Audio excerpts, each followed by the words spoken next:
যখন লক্ষ লক্ষ মানুষ একসাথে গীতা পাঠ করেন তখন সৃষ্টি হয় এক অসাধারণ শক্তিতে, অদৃশ্য এক শান্তি, আলো আর পবিত্রতায় অনুভূতি। মহারাজ বলেন, গীতা পাঠ শুধু শাস্ত্রপাঠ নয়, এটি ঈশ্বরের সঙ্গে মনকে এক সূত্রে বাঁধার অলৌকিক উপায়। বহু মানুষের সম্মিলিত জপ ধ্যান নেতিবাচক শক্তি দূর করে, মন পরিষ্কার করে এবং জীবনে আনে অদ্ভুত শক্তি ও সৌভাগ্য। তাই মহারাজের বাণী, যেখানে সমষ্টিতে গীতা পাঠ হয় সেখানে অলৌকিক আশীর্বাদ নেমে আসে। এরপর মহারাজজি এক গল্প শোনালেন। শীতের এক ভোর, গ্রামের চারিদিকে ঘন কুয়াশায় ঢাকা। নীরবতার মাঝে শুধু মাঝে মাঝে দূর থেকে শোনা যায় মোরগের ডাক। এমন সময় আশ্রমের ঘণ্টা বাজল। আজকের দিনটা ছিল বিশেষ। লক্ষ লক্ষ লক্ষ মানুষ একসাথে গীতা পাঠ করবেন।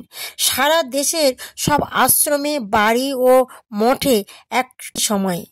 সুদীপ নামের এক যুবক ছিল আশ্রমে। বহুদিন ধরে জীবনের নানা সমস্যার জর্জরিত।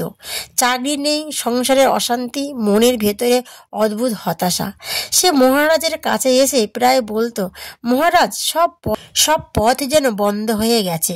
মহারাজ তখন শুধু মৃদু হেসে বললেন, গীতা পাঠ মানুষের অন্তরে জেগে ওঠে, আবার আলো জ্বলে।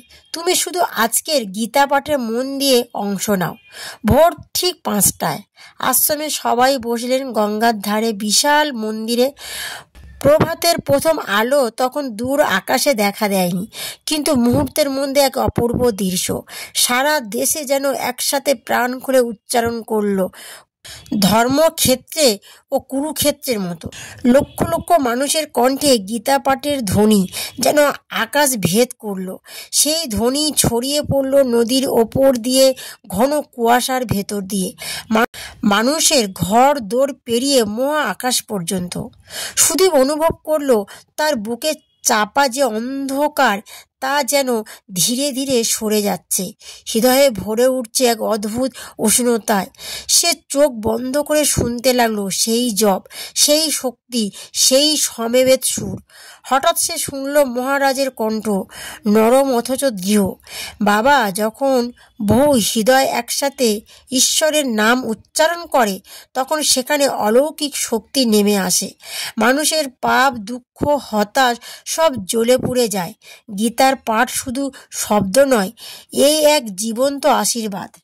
সুদীপের চোখে জল এসে গেল। পৃথিবী যেন নতুন করে বেঁচে উঠল তার সামনে।